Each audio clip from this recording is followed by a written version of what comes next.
ఇక నాగార్జున సాగర్ ఆయకట్టు కింద ఈ సీజన్లో సాగునీరు ఇచ్చేది లేదని చేతులెత్తేసింది ప్రభుత్వం. సాక్షాత్తు జిల్లా మంత్రి కోమటిరెడ్డి వెంకటరెడ్డి నీళ్లు ఇవ్వలేం, పంటలు వేసుకోవద్దు అంటూ బహిరంగ ప్రకటనలు చేశాడు. దాంతో బగ్గుమంటున్న రైతులు ప్రభుత్వం మీద ఆగ్రహం వ్యక్తం చేస్తున్నారు. ప్రభుత్వ ప్రణాళిక లోపంతోనే ఇలాంటి క్లిష్ట పరిస్థితి వచ్చిందని ఫైర్ అవుతున్నారు.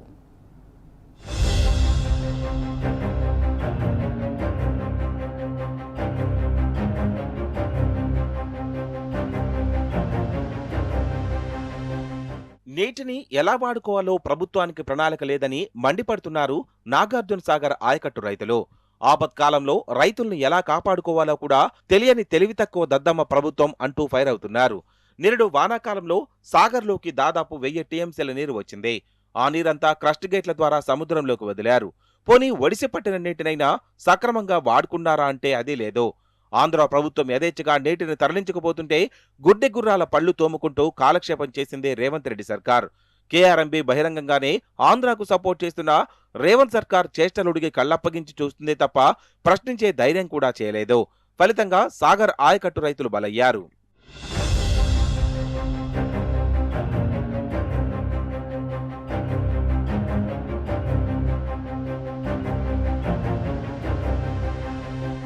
ఇప్పుడు శ్రీశైలం నిండు కుండలా మారింది. కానీ సాగర్కు మాత్రం చుక్క నీటిని విడిచిపెట్టడం లేదు. శ్రీశైలంలో విద్యుదుత్పత్తి చేస్తే ఆ నీరంతా దిగువన ఉన్న సాగర్కు వచ్చేది.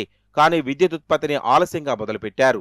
ఈలోగా జూరాల నుండి ఇన్ఫ్లో తగ్గిపోవడంతో మళ్లీ విద్యుదుత్పత్తి కూడా ఆగిపోయింది. శ్రీశైలం నిండినప్పుడే సాగర్కు నీళ్లిచ్చి ఉంటే ఆయకట్టు కింద వారాబందీ పద్ధతిలో నీళ్లిచ్చే అవకాశం ఉండేది. అంతేకాదు ఎడమ కాలువ కింద మొత్తం చెరువుల్ని కుంటల్ని నింపే అవకాశం ఉండేది. కానీ ప్రభుత్వానికి అవగాహన లేకపోవడంతో ఆయకట్టంతా ఎడారిలా మారిపోయింది. ఎర్నైన ప్రభావంతో పాటు ప్రభుత్వ ప్రణాళికా లోపం రైతులకు శాపంగా మారింది. ఈ యొక్క ఖరీఫ్ సీజన్లో నీళ్లు వచ్చి మా పంటలు పండుతాయని మేము గత నెల రోజుల నుంచి ఎదురు చూసినాం. కానీ ఇప్పుడిప్పుడు నీళ్లు వస్తున్నాయి, ఆశాజనకంగా ఉంది. 519 అడుగులకు నాగార్జున సాగర్ నీటి మట్టం చేరుకుంది. కానీ గత బీఆర్ఎస్ ప్రభుత్వంలో 9 సంవత్సరాల ప్రభుత్వం అంటే 18 సార్లు నీళ్ళు వదిలిన చరిత్ర వాళ్ళకు ఉంది. ఎందుకంటే ఈ నల్గొండ జిల్లా మా జిల్లా మంత్రి జగదీశ్వర్ రెడ్డి గారు జూలై 13వ తారీఖే మాకు నీళ్ళు వదిలిండ్రు, డ్యామ్ గేట్లు కూడా ఎత్తిండ్రు. కానీ ఈరోజు చూసుకుంటే ఆగస్టు దాటినా కానీ ఇప్పుడు నార్మల్గా నీళ్ళు ఇవ్వని పరిస్థితి. సమయానికి అనుకూలంగా నీళ్ళు వదిలితేనే పంటలు పండే అవకాశం ఉంది. కాబట్టి ప్రభుత్వం స్పందించాలి, వెంటనే నీళ్లు విడుదల చేయాలని మా యొక్క రైతుల పక్షాన డిమాండ్ చేస్తున్నాం. ఈలోపే కలెక్టరేట్లో నిర్వహించిన సమావేశంలో జిల్లా మంత్రి కోమటిరెడ్డి వెంకటరెడ్డి ఓ స్టేట్మెంట్ ఇచ్చాడు. ఈ వానాకాలం సీజన్లో సాగర్ ఆయకట్టుకు నీళ్లివ్వలేమని తెగేసి చెప్పాడు. రైతులు పంటలు వేసుకోవద్దు, తాగునీటికే వచ్చిన నీరంతా సరిపోతుంది, చెరువుల్ని కూడా నింపేది లేదని కుండబద్దలు కొట్టాడు. దాంతో రైతుల గుండెల్లో పిడుగు పడినట్లయింది. ఇప్పటికే వేసుకున్న నాట్ల పరిస్థితి అగమ్య గోచరంగా తయారైంది. గతంలో బీఆర్ఎస్ ప్రభుత్వం డెడ్ స్టోరేజ్ లో కూడా నీరిచ్చి పంటలను ఆదుకుందని రైతులు గుర్తు చేసుకుంటున్నారు. కానీ ఇప్పటి ప్రభుత్వం మాత్రం నిల్వ ఉన్న నీళ్లను కూడా ఇవ్వలేకపోతోందని ఆగ్రహం వ్యక్తం చేస్తున్నారు. కాంగ్రెస్ పాలనలో రైతులను అరిగోస పెడుతురు అనేది ప్రతి రైతుకి ఈరోజు అర్థమైంది. ఈ విషయాన్ని ఎందుకు చెప్తున్నామంటే గత టీఆర్ఎస్ ప్రభుత్వంలో నాగార్జున సాగర్లో 510 అడుగుల నీటి మట్టం ఉన్నప్పుడే రైతులకి వరి పంటలకి నీళ్ళు అందించాలని, నారుమల్లు తడిపి రైతులు సుభిక్షంగా ఉంచే విధంగా ప్రయత్నం చేయాలని ఆ రోజు కేసీఆర్ గారి ప్రభుత్వంలో 510 అడుగులు ఉన్నా కానీ రైతులకు నీళ్లు వదలటం జరిగింది. ప్రజలు సుఖ సంతోషం ఉండాలన్నా, వర్షాలు పడాలన్నా లేదా ఎండలు ఏమో ఒక దిక్కున ఎండలు ఫుల్ ఉన్నాయి, వరుణయాగం అంటారు. ఎంతవరకు కరెక్ట్ ఇది?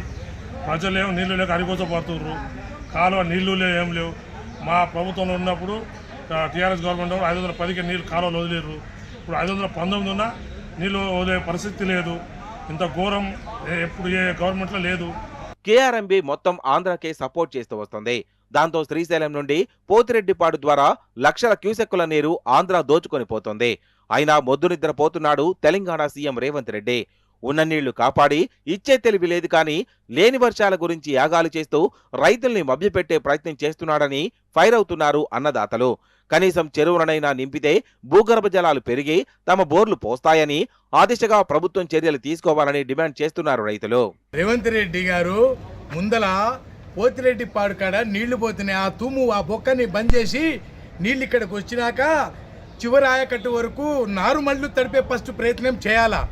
కేసీఆర్ గారి ప్రభుత్వంలో నీకన్నా మహాయాగాలు చేశారు, కానీ అందరు సుభిక్షంగా ఉన్నారు. నువ్వు యాగం చేస్తే ఎండ కొడుతుంది తప్ప మబ్బు లేదు. ఉన్న ఎండలు పోతున్నాయి, వర్షాలు పోతున్నాయి, వర్షము రాకూడదనే చేస్తున్నావు నువ్వు. మరి ఈ యజ్ఞాలు ప్రభుత్వం ప్రజల యొక్క డబ్బును వృధా చేస్తున్నది. మరి జిల్లా మంత్రి అయినోటి కోమటిరెడ్డి వెంకటరెడ్డి గారేమో మరి రైతన్నలకు మేము నీళ్ళు ఇవ్వలేమని చేతులెత్తేశారు. కానీ ఉత్తమ్ కుమార్ రెడ్డి గారు వారు సతీమణి గారు వచ్చి ఇక్కడ పూజలు చేస్తున్నారు. మరి ఒక మంత్రి గారేమో నీళ్ళు ఇవ్వలేమంటున్నారు, ఒక మంత్రి గారేమో పూజలు చేస్తున్నారు. మరి పైనుంచి వస్తున్న ఎగువకు ఏదైతే శ్రీశైలం నిండుద్దని ఆల్రెడీ గౌరవ ముఖ్యమంత్రి రేవంత్ రెడ్డి గారికి తెలిసి రైతన్నలను మభ్యపెట్టడానికి సాగర్లో నేను పూజ చేస్తేనే డ్యామ్ నిండింది అని చెప్పుకోవడానికి తప్ప చేతగాని రేవంత్ సర్కార్ వల్ల రైతులు ఆగమవుతున్నారు.